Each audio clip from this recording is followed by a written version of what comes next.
morning, everyone, or good afternoon in my case, if you're from the UK. Welcome to this inaugural event. It's a very special and amazing day. We appreciate you joining us for what should be an exciting 2 days of insightful conversation and knowledge sharing. So I'm going to introduce our first speaker for today, who is the Chief Executive Officer of the Global Action Network for Sickle Cell and Other Inherited Blood Disorders, GANSID. So that is none other than Mrs. Lanre Tunji-Ajayi. As the founder of the Sickle Cell Awareness Group of Ontario and the co-founder and founding president and CEO of the Sickle Cell Disease Association of Canada, Lanre's leadership and advocacy are instrumental to the greater visibility and recognition of sickle cell disease in Canada. Through Lanre's ongoing advocacy, Canadians living with sickle cell disease continue to benefit from improved patient access and disease-modifying techniques and therapies. Lanre is committed to addressing disparities in care while strengthening equity, diversity, and inclusion in the Canadian healthcare system.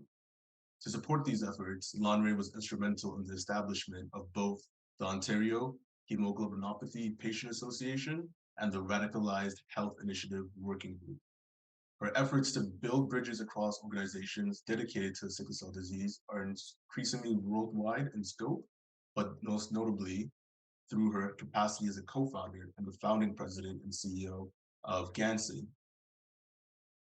She currently serves as numerous tables in the federal, provincial, and municipal levels of government, not limited to the Project Heart Advisory Committee, Health Canada, the Black Health Summit Table, the Quality Standards Advisory Committee, and the Health Connect Ontario Stakeholder Advisory Council, as well as the Public Engagement Review. The City of Toronto meets with Lanre for her hospital leadership, and they regularly meet to improve the quality of care received by individuals with sickle cell disease in Canadian hospitals. And she's also a member of the University of Health Network's Emergency Department's Sickle Cell Working Group. Lanre is also a consultant leading to pharmaceutical companies involved in developing innovative therapies for SCD. In recognition of her continuing advocacy and leadership on behalf of individuals living with SCD and their families, Lanre is a recipient of the Governor General's Meritorious Service Medal, the Senate Canada 150 Award, and was recognized as one of the 100 accomplished Black Canadian women in 2018. So without further ado, I'll pass it over to her to begin our opening session. Thank you very much, Dapper, for that very generous introduction. And depending on where you are joining us from today, I wish you good morning, afternoon, and evening. It's an exciting privilege to host you at the inaugural Congress of the Global Action Network for Sickle Cell and Other Inherited Blood Disorders. It is truly an honor to welcome you, friends, to this historic gathering of the hereditary blood disorders community and the official opening of the Congress. We are in difficult times with so much unrest and tension in the world. And as a community, we must stand with humanity, praying for peace in people from across the world. For the next 2 days, we will be together virtually. And I wish to thank every one of you for taking the time to be here with us. Your presence shows that you see a gap and you want to be a part of the solution. As a collective, we will bridge the gap. Whether people with hereditary blood disorders live in low or high risk of countries, every single one must have access to the right care at the right time. As you are aware, the theme of this year's Congress is the power in the collective. And during the next 2 days, we will deliberate together as a collective on how to move the inherited blood disorders forward. We have a lineup of expert speakers, plenary sessions, regional workshops, an industry alliance symposium, and you do not want to miss any part of the discussion. Without taking much more longer, I wish to acknowledge the GANSID Board of Directors, every individual who is part of the planning of this Congress, the industry partners that provided financial support, AGU, Novo Nordisk, Vertex, and Roche. Your support has brought the hereditary community together in a way that has never been done before. I'm also grateful to the Task Up Global Consulting for its in-kind support. This team has been awesome. Thank you so much. And to every Congress participant, I want to thank you for helping us to make history. Now, to officially open the Congress, I would like to hand it over to Sarah Ford, the CEO of the Canadian Hemophilia Foundation, and to Dr. Soji Jemitola, the executive lead at the Sickle Cell Awareness Group of Ontario, Canada, who are the co-chairs of the GANSID Strategic Plan Working Group. They will present to you the strategic plan framework that their team has been working on for the last few months. I want to thank you again, and I wish you an enjoyable and impactful Congress. Over to you, Dr. Jemitola and Sarah Ford. Thank you. I'd like to take this opportunity to introduce my co-lead for the Strategic Planning Working Group for GANSID. And it's been a pleasure to work with her and the rest of the working group over the last series of months as we work towards this particular moment in time. Currently the executive lead of the Sickle Cell Awareness Group of Ontario, Soji is a veteran in the multi-industry, energy, oil, gas, manufacturing, and extractive, government and private healthcare, education, and retail sectors. Experience in delivering ESG program design, change management, process redesign, and organization transformation initiatives. A proven people engager with the ability to transform vision into action, convert nebulous concepts into concrete approaches, and translate information into audience-tailored communications. Past roles include SME lead, organization and social performance for Trewan Oil Limited, program director for Health Intel SL, change lead for Africa Development Bank, change and process lead for NLNG, and regional implementation lead Africa for Shell, and business consultant for Accenture. Thank you very much for joining us today, Soji. Thank you very much for the introduction, Sarah. It is my pleasure to welcome you all to the GANSID Conference 2023 and to introduce my co-speaker and co-chair of the GANSID Strategic Working Group. A truly wonderful person. She is a nonprofit executive and strategic communications professional with more than 20 years of experience in both the nonprofit and private sectors. Sarah Ford is currently Chief Executive Officer of the Canadian Hemophilia Society, CHS. Prior to joining CHS, Sarah held several leadership positions at both international levels and within her local community. She was Executive Director of the Montreal West Island Women's Center, WIWC. She worked with the World Federation of Hemophilia for over 10 years, holding several positions, including Director of Strategic Communications and National Director of WFH USA. Sarah served as the Vice President of Communications on the Board of Directors for the Montreal Council of Women and served on the Board of Directors for Edward Connexion. Welcome, Sarah. It's been a pleasure working with you, and I'm very glad to make this presentation with you. So we'd like to start a presentation to you on the working group framework. The Strategic Plan Working Group, made up of 9 professionals and representatives of IBD organizations, was tasked to develop the framework for GANSID strategic plan with inputs from patient organizations, healthcare providers, health organizations, professionals, and academic societies, as well as industry partners that serve people impacted by inherited blood disorders. Our charter involved using a deliberate planning process to engage stakeholders in translating GANSID's vision, mission, and objectives using a collective lens of IBD member organizations into specific and tactical priorities. I would like to talk a bit about the 5-step process that we used. Our first step was to establish the parameters for the framework using the GANSID mission and vision statements. We then actively solicited input from other stakeholders. To date, we have received and incorporated input from 51 member organizations and 18 stakeholder organizations. Countries represented include Nigeria, Canada, Uganda, USA, Kenya, Zambia, India, to name a few. And I am glad to see that these organizations are present at this Congress. Again, thank you for your attendance. We coalesced all the feedback we received into clear strategic priorities, which we are now sharing and validating with you. So please do feel free to share ideas, questions, comments in the chat.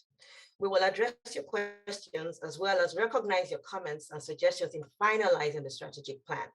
A key component here is inclusive engagement. My co-speaker, Sarah, will now take us through the mission and vision statements to set the context for us to delve into the strategic priorities in more detail. Sarah? Thank you, Soji. I'm going to now move on to how we started to build up and lead to the strategic priorities. As many of us are aware, we need to start first with a vision leading into how do the strategic priorities relate back to our mission and objective. And upon every evaluation of the strategic priorities, I encourage everyone to think about this. How does it go back to the mission and who we're trying to serve and what we're trying to achieve as an organization?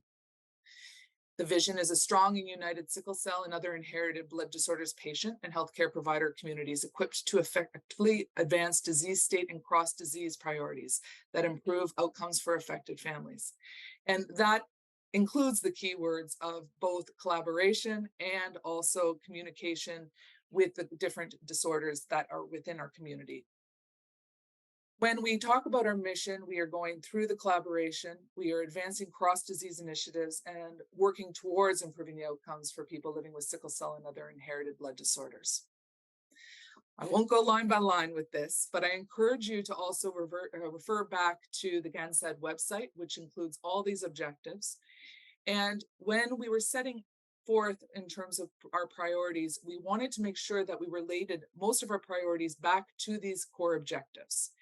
Now, strategic priorities are really the big picture. And as you all know from working with your own organizations, they need to be reevaluated, but the objectives should always be remaining the same. And we should be looking at our strategic priority through that lens of evaluation as we go over the years with GANSID. So I'll begin with the first strategic priority. And when we are looking at what our objective is for this particular area, we received much feedback in terms of how we could possibly execute this objective. We heard about enhanced collaboration and partnerships with healthcare professionals. We looked about having how to reach campaigns to hard to reach or remote areas, rural areas. What is the data sharing amongst the different groups?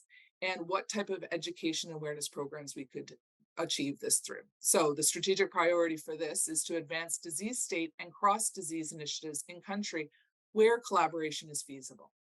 What you'll see at the bottom of each of these strategic priority slides are really the big picture ways that we might be able to work to achieve these strategic priorities. These are not the tactics. That gets developed later on when we have agreement on the framework.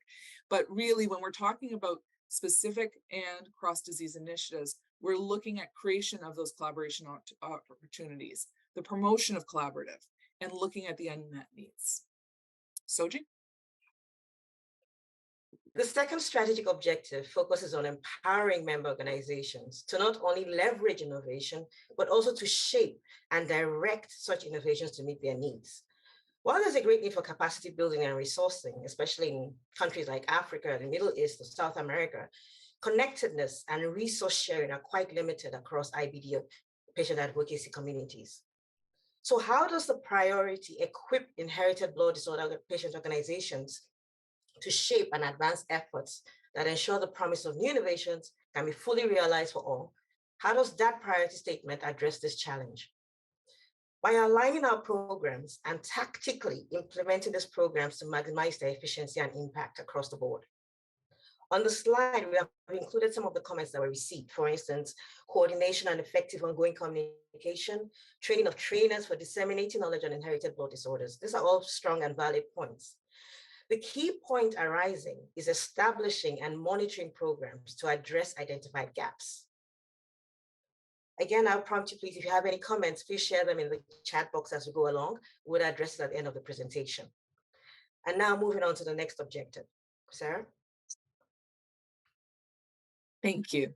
So GANSID's role within the international community, especially when we're talking about sickle cell and other inherited bleeding disorders, is to act as a central spoke to be able to bring together all the different areas that are needed, whether it be mentorship, knowledge gaining, compiling, disseminating information, data collection, etc.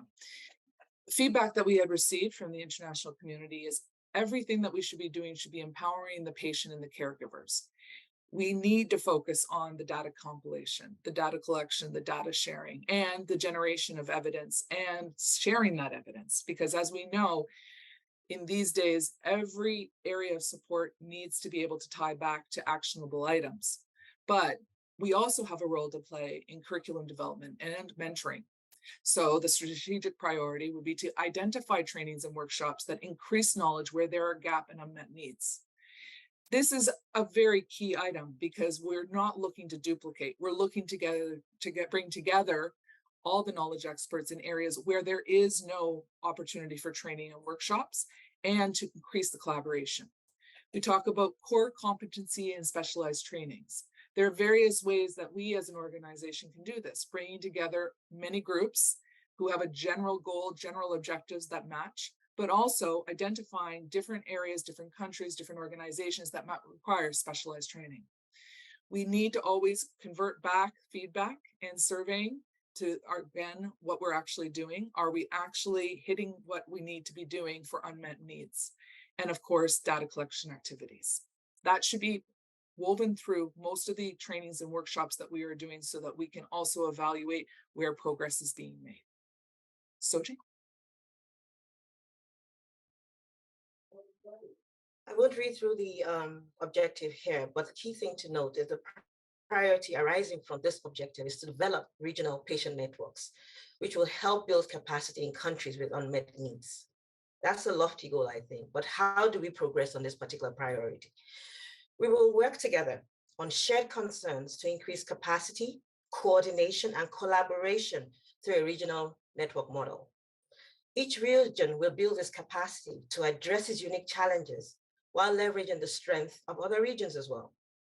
Each region will have a voice, manage that voice, and amplify it through and with other regions. However, what we have currently is a lack of connectiveness at the global and regional levels. This limits the opportunities for collaboration and has increased duplicative and wasteful efforts, a point I think Sarah referred to in the last slide as well too, right? So instead, with this objective, let us leverage economies of scale to get the maximum returns on our resource investments. With this GANSID objective in mind, our efforts and resources will be greatly streamlined to the better benefit of the communities that we serve. And that leads us to the fifth objective of the framework. Thank you. From this objective, we are really looking at how we can increase collaboration. And for all the work that we do for patient communities, we know that there are multiple people involved and need to be involved to make sure that we're advancing our goals and our missions. So one of the challenges that we had noted during the feedback process was a declining specialist population.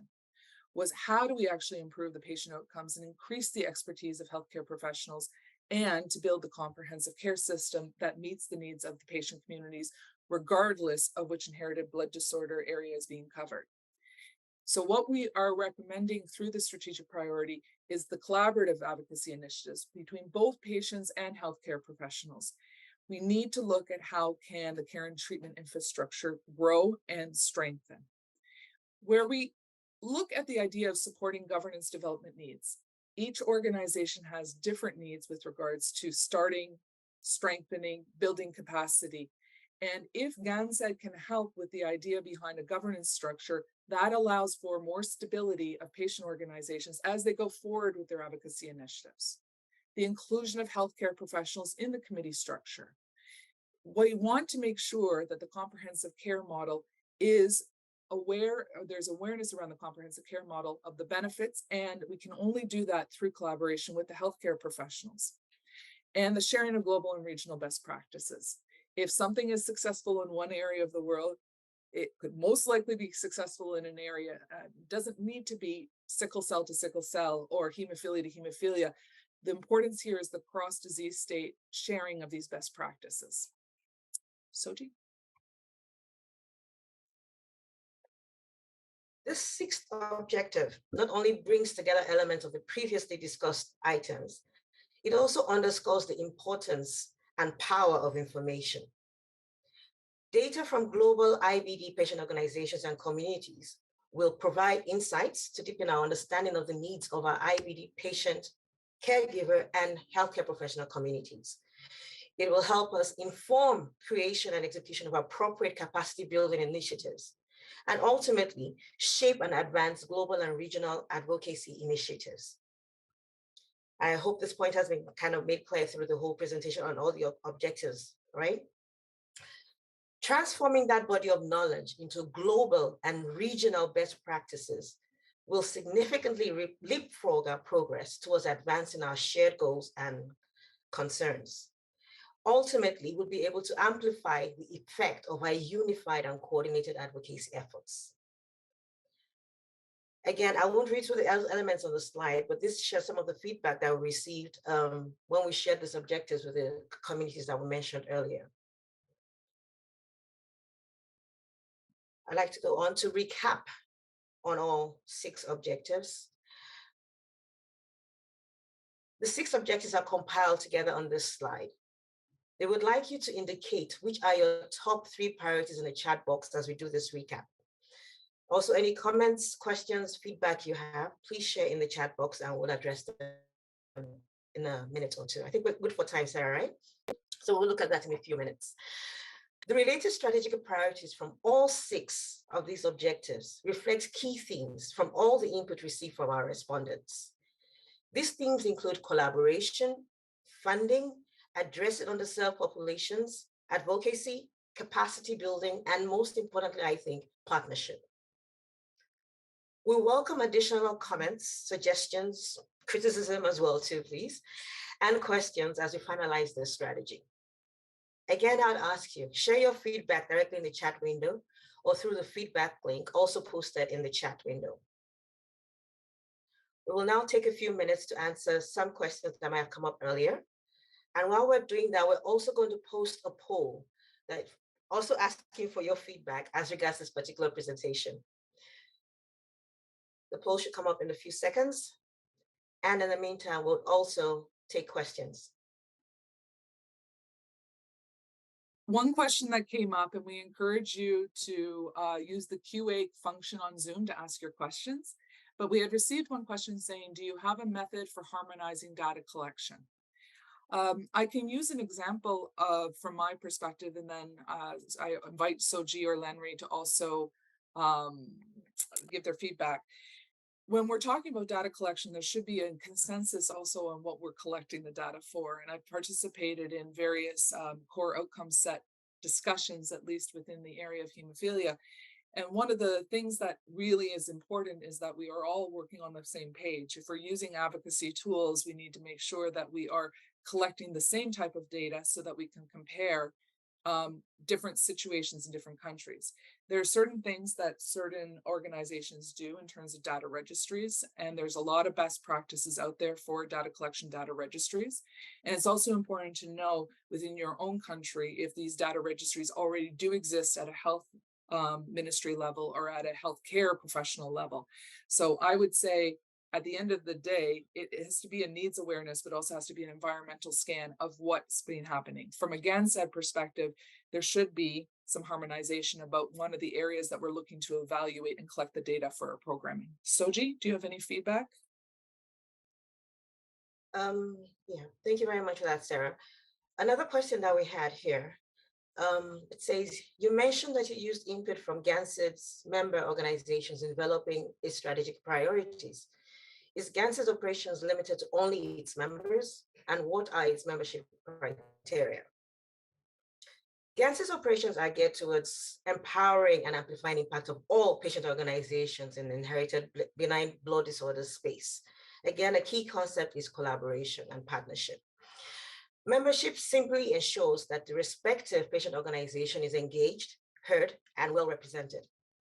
Each patient organization must represent an IBD patient population and have organizational goals that are similar to and not in conflict those of GANSID. I think that would be the only criteria really, right? Because we are working together. To become a member, simply complete the membership form. I will post a link shortly in the chat for a window as well. So you complete the form and we'll be glad to welcome you on board. Thank you.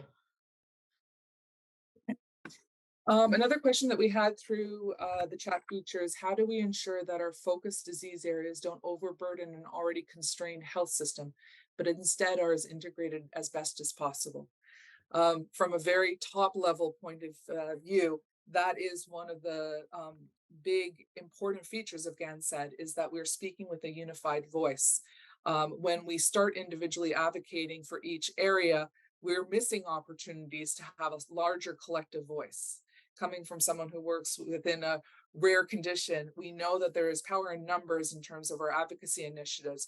And where there's places that we can collaborate, what we're coming to is those already constrained systems, potential solutions. So for example, if there is a way to have a comprehensive care model set up within a certain country that maximizes healthcare professional expertise, specialist use, and also patient engagement, that is already a solution for a constrained health system.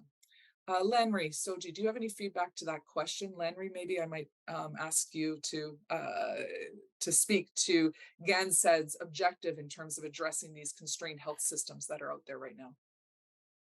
Thank you so much, Sarah. And I think you hit, the nail on the head with your answer. So this is the whole purpose of GANSID, which is to talk as a collective, come together as a collective, right? So there is merit in that. And even with government at national level, you find that when disease areas, different disease areas come together, governments are more open to really, provide resources, because you're not going individually, you're going as a collective. We have done that in Canada. We know that it works for us with hemophilia, thalassemia, sickle cell, advocating together. And that's exactly what we're trying to do, to reduce the constraints on the already stretched, healthcare resources by speaking with one voice, right? And representing all disease areas under hereditary blood disorders together. And that way, we know that if we replicate this in other countries, what we've done in Canada that is successful, if we do the same in other countries, government will see that, well, it is reduced resources that they have to use, and it will be easier for them to listen and do what the community wants. So there's power in the collective. It's very important. Thank you. And it's not coincidental that that ties into our theme for the conference, does it? The power of the collective. Soji, do you have any other questions on your end? Yes, I do. Thank you, Sarah. Let's see. We have a question that says, you reference collaboration in some of the strategic priorities. How do you suggest we do this? Okay. Sorry, you want to take this? No, you start and I'll follow. Okay. So how do we reference collaboration in the strategic priorities? Okay, yes, thank you. It helps to identify a common goal that is important to both parties. If it's two different disorder organizations that may have different priorities, one challenge might be addressed by combining forces. Again, the power of the collective comes here again, right? For example, advocating for similar resources in a care and treatment setting. Once working together on a common issue, it just allows for us an opportunity to address some of our common challenges with a common collective power. And one follow-up point to that is that there is so many gaps in terms of where we can support community members across the world. There is no reason to worry about duplication of efforts if we are working together as a collective, meaning that communication, that transparency. The ultimate goal is to improve the quality of lives and to improve the way that patients are served across the country, across all disease states and disorder states. So the idea is that at the very bare minimum, if we are working together, we're aware of where everyone's headed. And there will be opportunity for collaboration. This will come up organically, but also it's important that all organizations are speaking to each other and continuing to be transparent.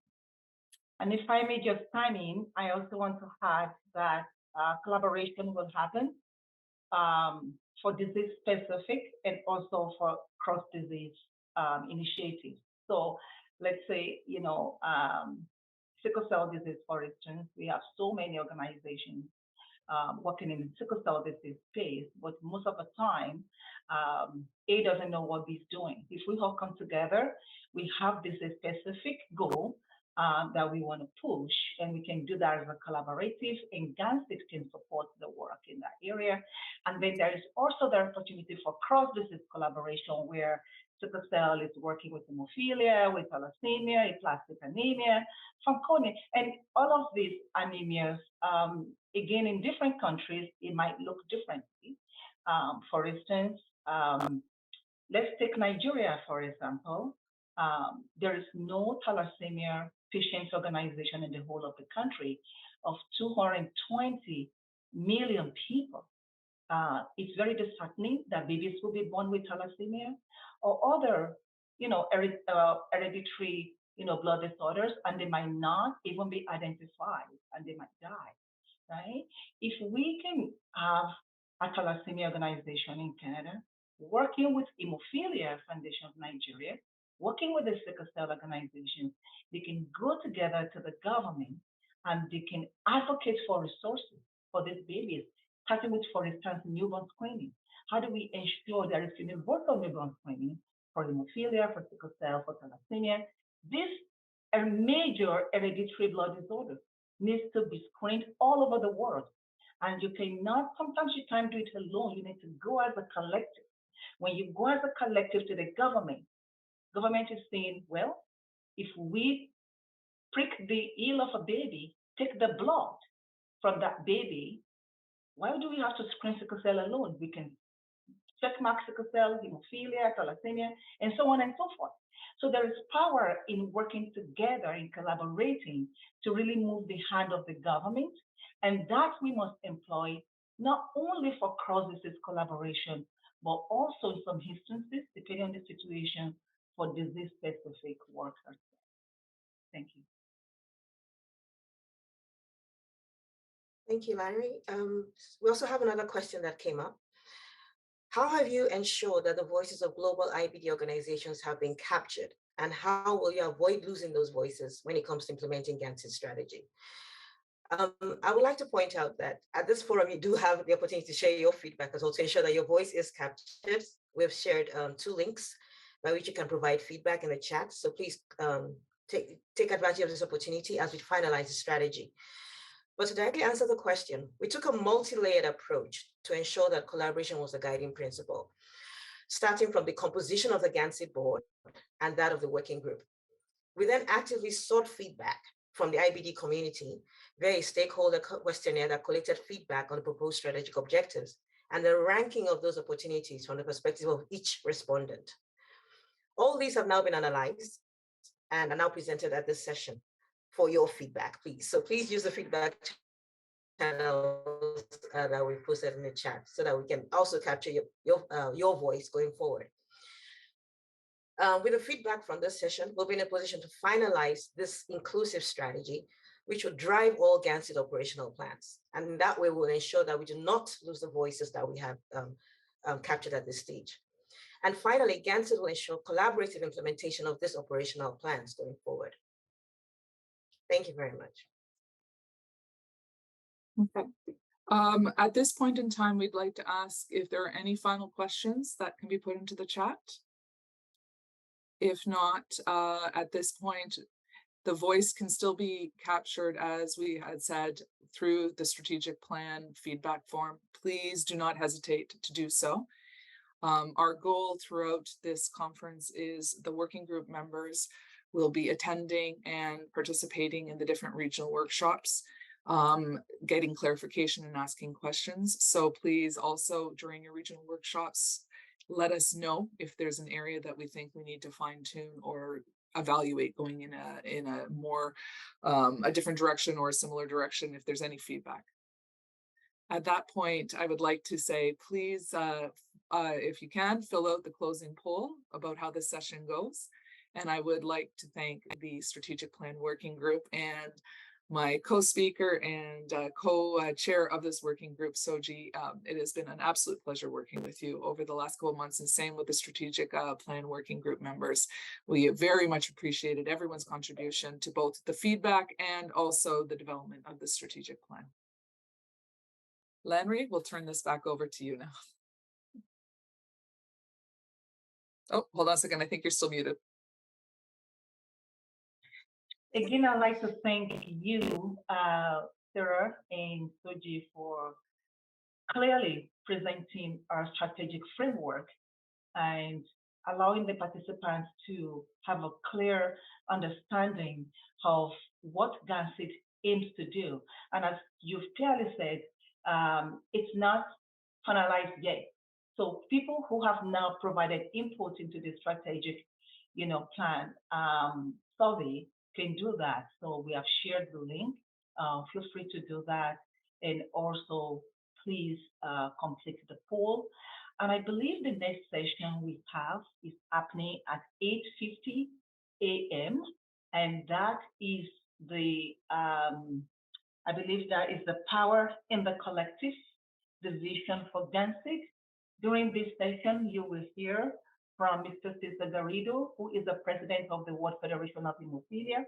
You will hear from Dr. Atleti Nati from Lebanon, and from Mr. Riyad Elbert from Canada here. And that session is moderated by Jennifer Bryan. Please join us on that session, which will be happening, I believe, in the next 8 minutes. Thank you again for attending this session, and we'll see you at the next one. Thank you. Thank you, everyone. Enjoy the rest of the Congress. Thank you, Sarah. Thank you, Ms. Larry. Thank you. Thanks, Soji, and thanks, Lanre. Thank you.